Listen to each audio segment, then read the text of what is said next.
Memang sakitnya ini disebabkan oleh dia juga gitu. Maksudnya Iya. ketika suami sudah dibilangin sama istrinya jangan minum es gitu, nanti kambuh lagi sakitnya. Si suami susah dibilang minum es. Akhirnya kan sakit lagi. Akhirnya siapa yang repot? Istri lagi yang ngurus kan. Nah, jadi si istri ini merasa apa? Jengkel gitu, capek. Kan udah dibilang gitu. Nah, ini capek jengkelnya ini gimana nih? Iya. Jadi apa yang dilakukan suami tadi kemudian membuat repot istri, Repot istri. maka di sini adalah ranahnya seorang istri itu tetap harus bersabar dalam mengurus suaminya. Ya walaupun jengkel tetap usahakan jangan jengkel dan terus bersabar. Karena di situ ada satu amalan seorang istri yang akan bernilai pahala di sisi Allah Subhanahu wa taala karena dia merawat sang suami. Itu yang pertama. Yang kedua, memang disebutkan dalam satu ayat, wa anfiqu fi sabilillahi wa la tulqu bi aidikum ila tahluka. Ya, jangan kamu campakkan dirimu ke dalam tahluka, kehancuran, kebinasaan, ya. Atau hal-hal yang membuat kamu rugi. Ya, bisa karena mungkin menyebabkan sakit, bahkan mohon maaf menyebabkan meninggal dunia. Ini memang larangan Allah Subhanahu wa taala agar kita ketika mengkonsumsi sesuatu itu pastikan bahwa sesuatu itu baik dan bisa kita cerna, ya.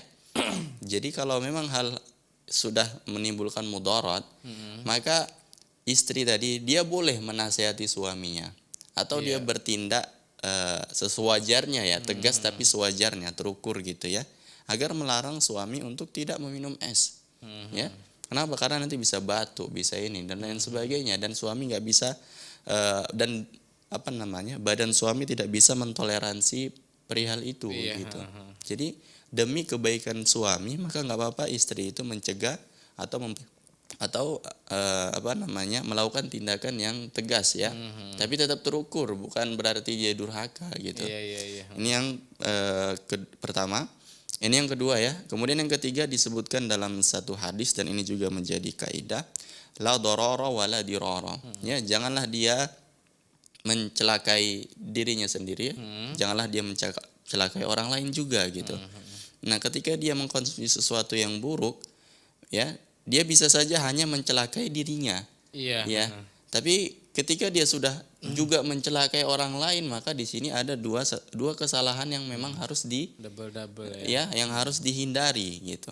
Ya, ketika seorang suami sakit, dia bukan hanya sakit untuk dirinya, dia bisa membuat sakit seluruh keluarganya ini. Iya. Ya, pertama mungkin penghasilan atau dia nggak bisa mencari nafkah. Yang kedua, istri, anak akan terfokus untuk merawat dia dan dan mungkin harus meninggalkan aktivitas-aktivitas yang lainnya, ya. Maka di sini kemudaratan itu sudah muncul dan bukan hanya bagi seorang suami aja gitu. Iya. Ya, jadi seyogianya seorang suami juga harus memahami hal ini. Pun sebaliknya ketika seorang istri atau seorang anak melakukan sesuatu yang menimbulkan kemudaratan bagi dirinya sendiri, kita memang wajib, ya, kita berhak untuk melarang mereka itu untuk tidak melakukan hal-hal yang menimbulkan kemudaratan untuk dirinya sendiri.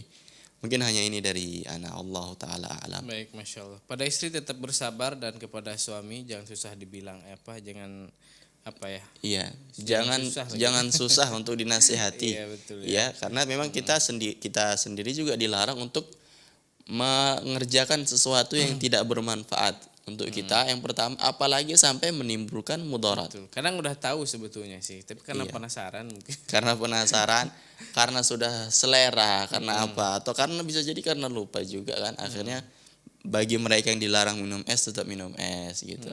Ya, memang ini ya mau gimana lagi gitu. Sulit juga. Cuma memang seorang istri harus tetap bersabar merawat seorang suaminya. Masya Allah.